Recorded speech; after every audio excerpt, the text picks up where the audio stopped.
नमस्कार, आप CNBC आवाज पर देख रहे हैं FNO टेक क्लासरूम। मैं हूं वीरेंद्र कुमार और कार्यक्रम में मेरे साथ मेरे सहयोगी हैं दीपाली। और FNO टेक क्लासरूम की ये आज का तीसरा एपिसोड है और इससे पहले हम दूसरे 2 एपिसोड देख चुके हैं, 1, 2, जिसमें हमने बात की थी टेक्निकल्स की। टेक्निकल्स होते क्या हैं, सपोर्ट्स क्या होते हैं, रेजिस्टेंस कैसे होते हैं, हमें चार्ट्स का सिलेक्शन करना कैसे चाहिए, डेली, वीकली, मंथली चैनल्स क्या होती हैं। आई होप वो 2 क्लासेस आपको अच्छी लगी होंगी। लेकिन आज से शुरू होता है futures and option. Deepali, welcome.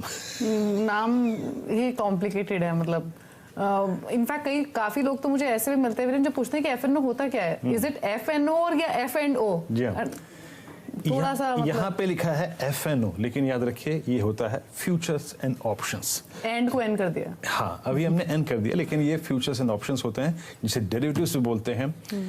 Deriving the value of instrument basis on a particular underlying. इसकी डेफिनेशन ये है, थोड़ी कॉम्प्लेक्स है लेकिन इसको थोड़ा सा सरल बनाने की कोशिश करेंगे। याद रखिए, अगर हम इस सीरीज को स्टार्ट कर रहे हैं, मैं बताता हूँ आपको, फ्यूचर एंड ऑप्शंस को कभी हल्के में मत लीजिएगा। कैश में आप एक स्टॉक ले सकते हैं, लेकिन यहाँ नहीं। यहाँ पे महल खड़े भी होते हैं और महल बिक भी जाते हैं। तो फ्यूचर एंड ऑप्शंस को थोड़ा सा आप स्किल्स डेवलप कीजिए अपने, और पेपर ट्रेडिंग करिए, और उसके बाद 1000, 500, 2000, 3000 स्पेशली ऑप्शन से स्टार्ट करिए। लेकिन ये ऑप्शंस पे हम बाद में जाएंगे, लेकिन फ्यूचर एंड ऑप्शंस को पहले समझते हैं। और आज हमारे साथ इसी क्रम में मौजूद रहेंगे आशीष चतुर्मोता। मैंने अपने करियर में भी, अगर आप देखें, जो लर्निंग प्रोसेस थी उसमें आशीष के साथ काफी मदद ली है। हाँ, आशीष को इनफैक्ट उनके टेक्निकल एनालिसिस के साथ साथ उनके डेरिवेटिव या फिर फ्यूचर एंड ऑप्शन एनालिसिस के लिए भी खूब जाना जाता है। आशीष जी, टेक्निकल एनालिसिस के मुकाबले तो डेफिनेटली FNO को समझना थोड़ा सा मुश्किल होता है, ट्रेड लेना मुश्किल होता है, स्किल्स यहाँ पर चाहिए। लेकिन आप अपने एक्सपीरियंस से शुरुआत में ये बताइए कि अगर कोई भी FNO ट्रेडिंग की शुरुआत करना चाहता है तो क्या हम इस पहल के जरिए, जो हम शो लेकर आए हैं, इसके जरिए क्या उनको, आपको लगता है कि समझा पाएंगे, सिखा पाएंगे कि FNO ट्रेडिंग क्या होती है?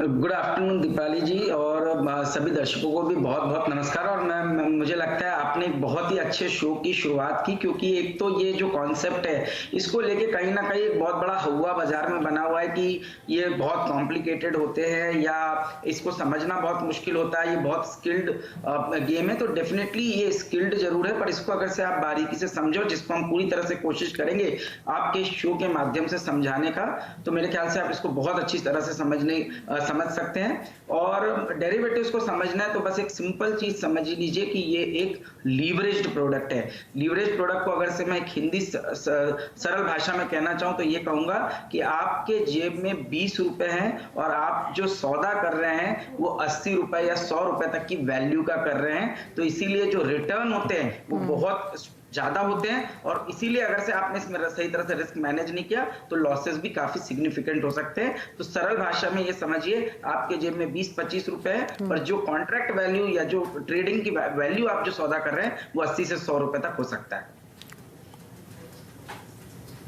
यानी 1 के 10 कर रहे हैं अगर आपको स्किल्स हैं तो फ्यूचर ट्रेडिंग। मैंने कहा ना आपको, यहाँ महल बनते हैं और महल अगर आप देखें बिखर भी जाते हैं अगर आपने उसे ठीक से मैनेज नहीं किया। खैर, इस पे हम बात करेंगे, लोगों को डराते नहीं है इसमें, क्योंकि डेरिवेटिव्स अच्छे भी होते हैं, याद रखिए। महल बनते भी हैं, क्योंकि डराने की जरूरत नहीं है। हाँ, डेरिवेटिव्स अच्छे होते हैं, याद रखिए। अगर डेरिवेटिव्स सिर्फ, अगर आप देखें, स्पेकुलेशन नहीं होती है, ये हेजिंग के लिए यूज किया जाता है। जब हम लेटर पार्ट में जब थोड़ा सा ऑप्शंस को सीखेंगे, लेकिन पहले हमें प्राइस को डिफाइन करने की जरूरत है। कॉन्ट्रैक्ट वैल्यू पे बाद में आइए डॉक्टर साहब, अभी छोड़िए इसको, पहले आते हैं हम फ्यूचर। इसके प्राइस को हम कोड कैसे करते हैं, ये डिटरमाइन कैसे हुआ। आशीष, फ्यूचर प्राइस आपने देख लिया, कैश में अगर आप देखें इस स्टॉक का भाव ये था, लेकिन एग्जैक्टली मार्केट फोर्सेस फ्यूचर का प्राइस तय कैसे करती हैं, इसको डिफाइन करिए।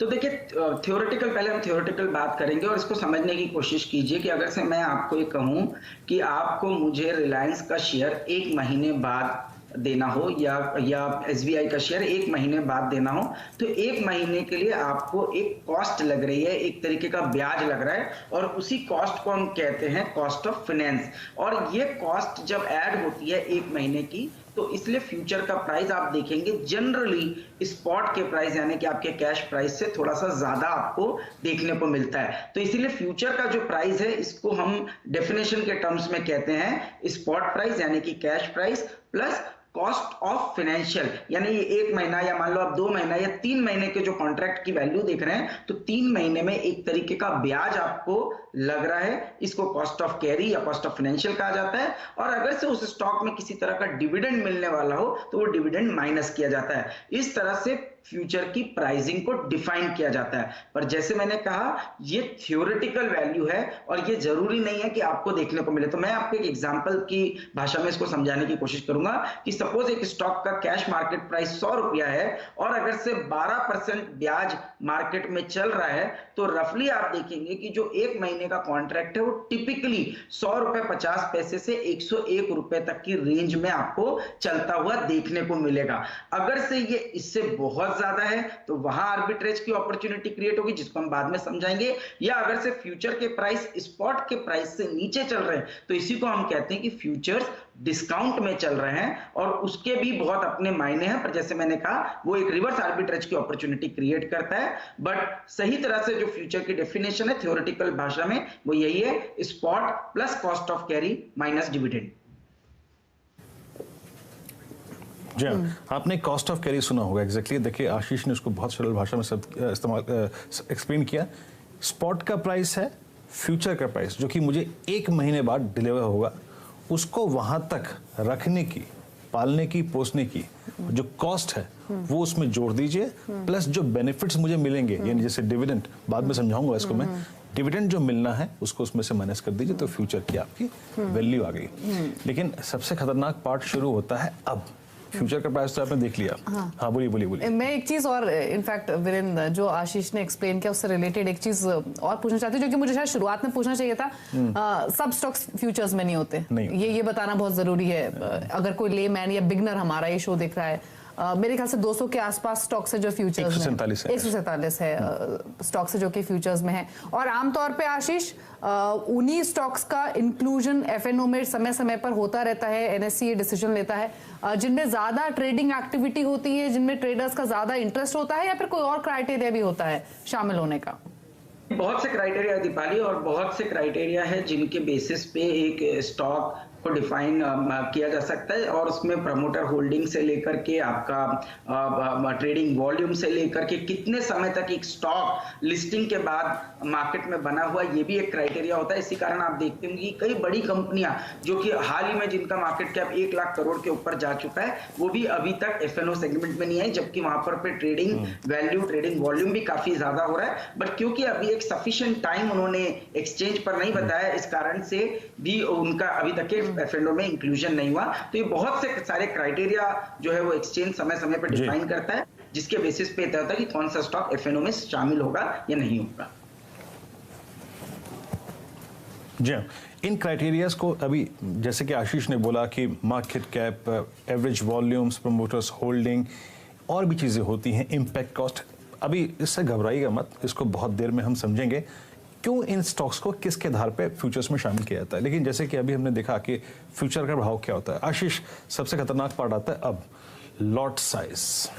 यहीं पे खेल शुरू होता है, क्योंकि आप कैश मार्केट की तरह महज एक शेयर न खरीद सकते हैं न बेच सकते हैं। लॉट साइज को थोड़ा डिफाइन कीजिए और एग्जैक्टली इसका आधार क्या होता है।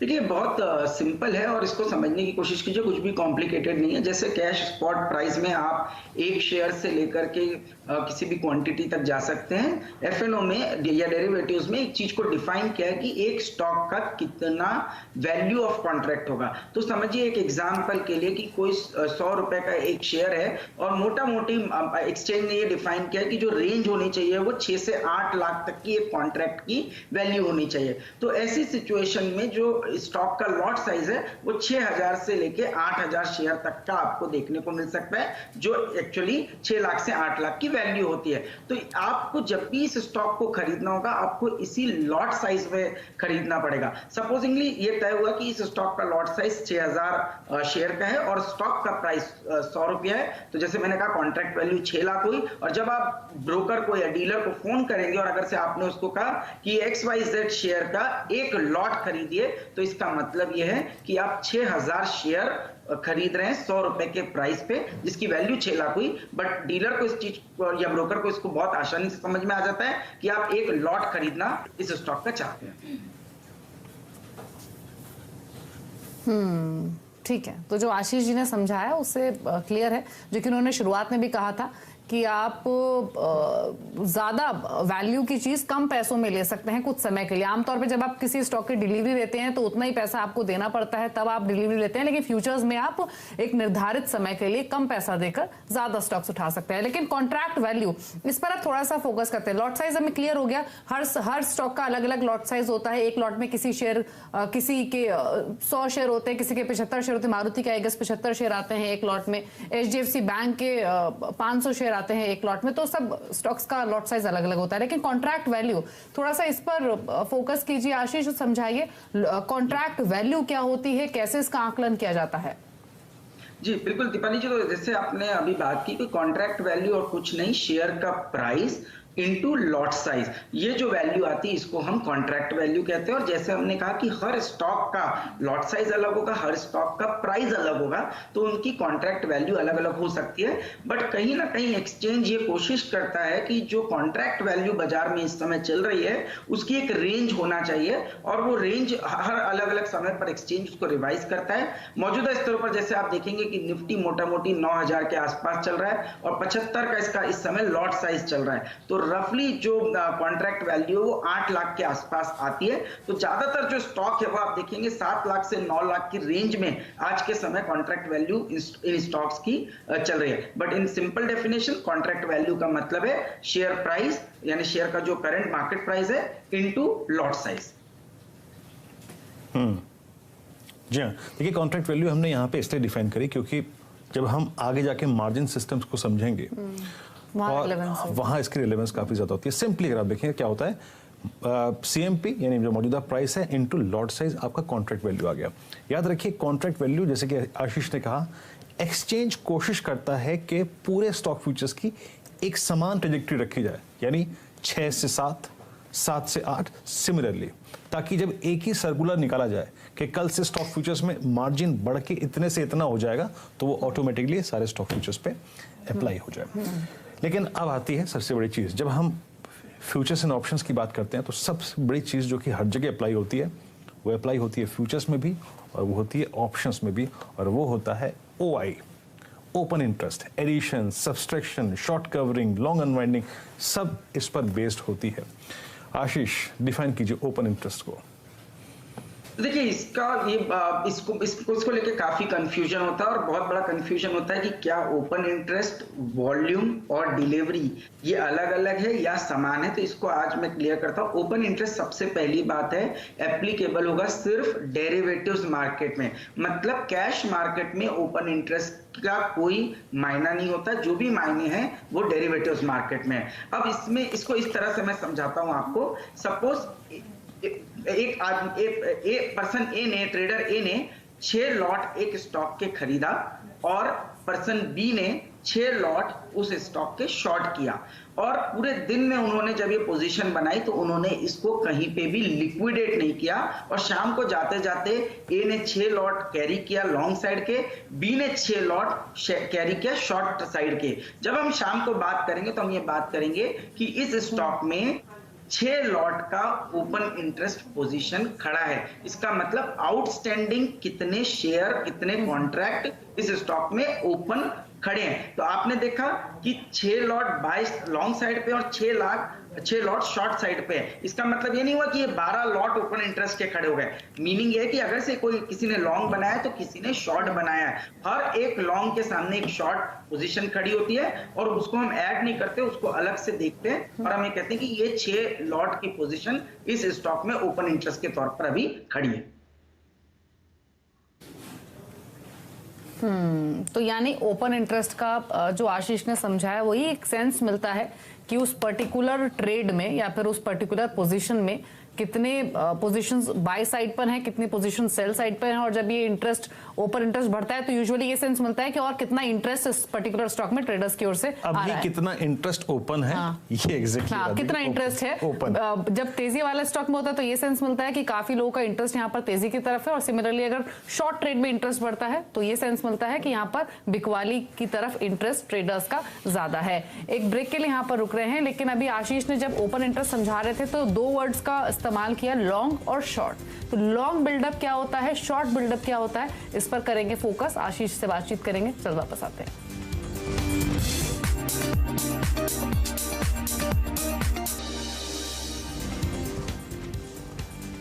ब्रेक के बाद कार्यक्रम में आप सभी का फिर से स्वागत है। आप देख रहे हैं FNO टेक क्लासरूम और आशीष चतुर्वेदी आज हमारे साथ डेरिवेटिव्स को यानी वायदा बाजार को यानी फ्यूचर एंड ऑप्शंस को, मार्केट को समझाने की कोशिश कर रहे हैं। अच्छा, ब्रेक से पहले हमने देखा कि एग्जैक्टली OI क्या होता है, फ्यूचर्स का प्राइस कैसे एग्जैक्टली डिटरमाइन होता है। एक और चीज़ कॉन्ट्रैक्ट वैल्यू भी हमने समझी, लेकिन एक बड़ी चीज़ होती है कि जो फ्यूचर स्पॉट से कभी कभी आगे भागता है और फ्यूचर कभी कभी स्पॉट के नीचे रहता है, यानी प्रीमियम और डिस्काउंट।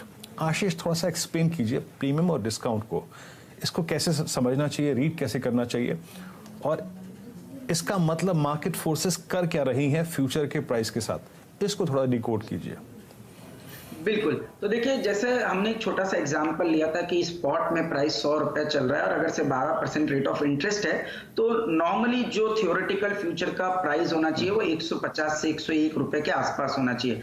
पर जब आप देखते हैं कि ये जो आधा से 1% का प्रीमियम है वो सडनली 1.25% या 1.5% की तरफ बढ़ने लगे, मतलब 100 रुपए का स्टॉक है और आपका फ्यूचर जो है 101.50 या 101.75 पे ट्रेड करने लग रहा है, तो हम इसको कहते हैं कि जो प्रीमियम है वो इंक्रीज होना शुरू हो रहा है। अब प्रीमियम किस सिचुएशन में इंक्रीज होगा इसको समझने की कोशिश कीजिए। इसका मतलब है कि लोग डेरिवेटिव्स मार्केट में एग्रेसिवली लॉन्ग पोजीशन बना रहे हैं। इसका मतलब है कैश में वो स्टॉक जितनी स्पीड से नहीं बढ़ रहा है उससे ज्यादा स्पीड से वो डेरिवेटिव्स मार्केट में बढ़ रहा है। और डेरिवेटिव्स में जब कोई पोजीशन लॉन्ग साइड पे बनती है इसका मतलब है कि स्पेकुलेटर्स या एग्रेसिव ट्रेडर्स ज्यादा बुलिश है उस स्टॉक पे, इसीलिए वो डेरिवेटिव्स में या लीवरेज में या लोन लेकर एक तरीके से स्टॉक के अंदर पोजीशन बना रहे हैं। तो ऐसा तभी होगा जब उनको ये कॉन्फिडेंस है कि ये स्टॉक बढ़ने के चांसेस ज्यादा है। तो हम इसको इस तरह से रीड करते हैं कि अगर से कंटिन्यूअसली आप देख रहे हैं कि स्टॉक का या इंडेक्स का जो प्रीमियम है वो बढ़ रहा है, इसका मतलब ट्रेडर्स का लॉन्ग इंटरेस्ट काफी बढ़ रहा है। इसका मीनिंग है कि इंटरप्रिटेशन ये है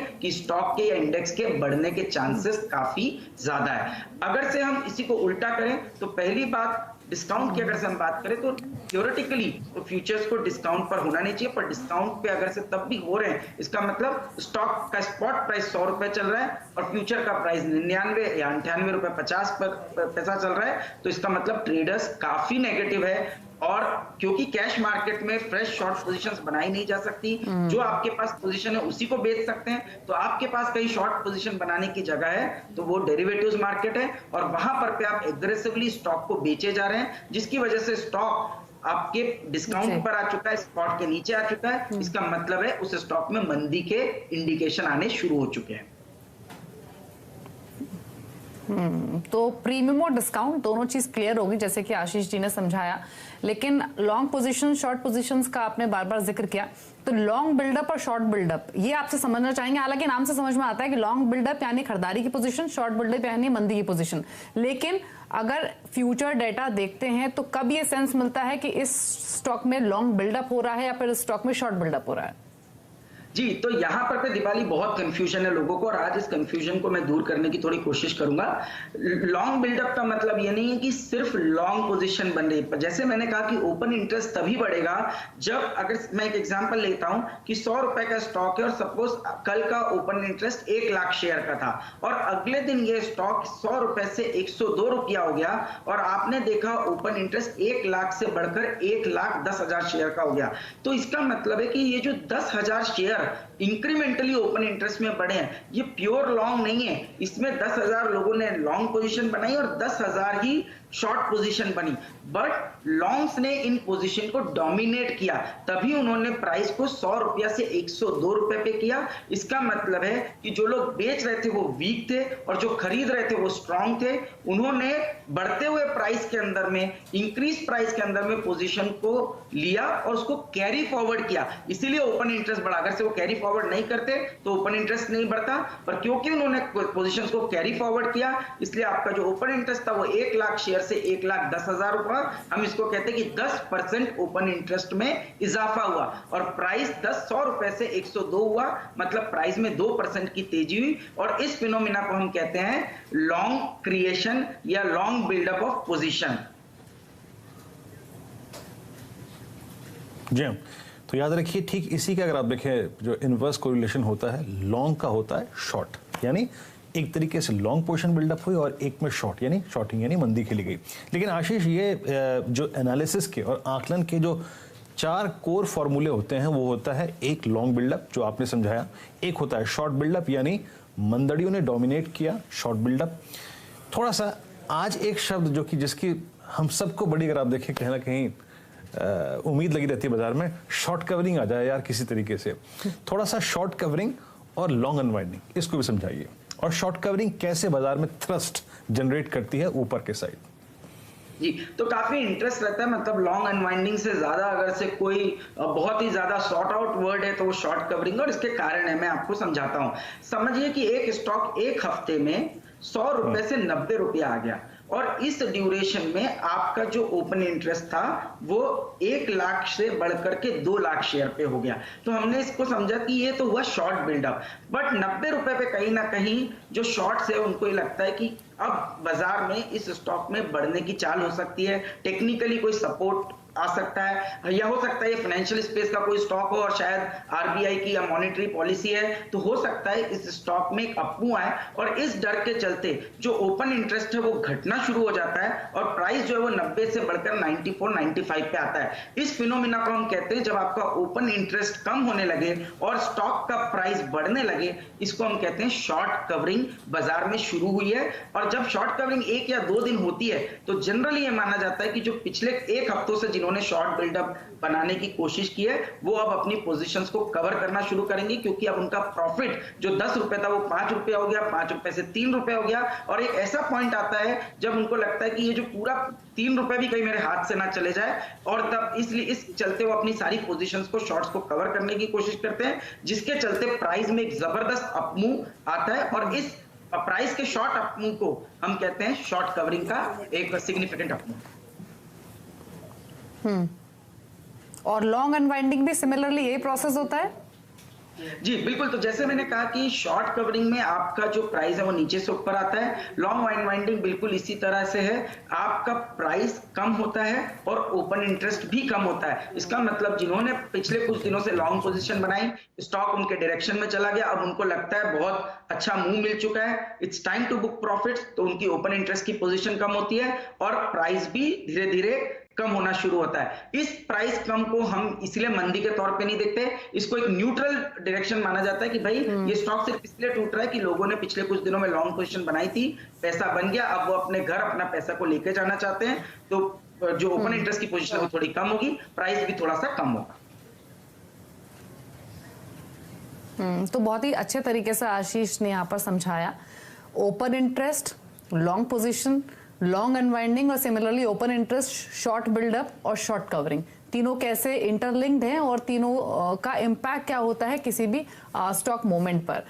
एक शुक्रिया आशीष इस शो में आप आए, लेकिन आगे के लिए अभी तो इनफैक्ट फ्यूचर्स की क्लास शुरू हुई है और क्या मानना पड़ेगा वीरेंद्र कि आशीष जी ने बहुत अच्छे तरीके से समझाया। अगर कोई बिगनर या फिर कोई लेमैन इसको देखेगा तो उनको समझ में आ पाएगा कि हाँ एग्जैक्टली फ्यूचर ट्रेडिंग क्या होती है। लेकिन अभी तो शुरुआत है, मेरे ख्याल से अभी तो लिस्ट काफी लंबी है। अभी एग्जैक्टली फार्मूला क्या था डेरिवेटिव्स को ट्रेड करने का, यानी फ्यूचर का भाव कैसे आता है, प्रीमियम डिस्काउंट एग्जैक्टली क्या होता है, लॉन्ग शॉर्ट, शॉर्ट कवरिंग और लॉन्ग अनवाइंडिंग क्या होती है। अब आएंगे ट्रेडिंग पर, अगला एपिसोड होगा। हाँ, हमारे पास याद रखिए हम अपनी चर्चा को अभी तक सिर्फ फ्यूचर तक सीमित रखेंगे, ऑप्शंस में का भी नहीं जिक्र नहीं जाएंगे। किया है। फ्यूचर्स कहाँ ट्रेड कर सकते हैं, स्टॉक फ्यूचर्स, इंडेक्स फ्यूचर्स क्या होते हैं, ड्यूरेशन कितनी होती है, कितने समय के लिए आप ये पोजीशन ले सकते हैं, इस सब पर हम फोकस करेंगे अगले एपिसोड में। आशीष भी हमारे साथ बने रहेंगे। फिलहाल F&O टेक क्लासरूम में इतना ही। नमस्कार।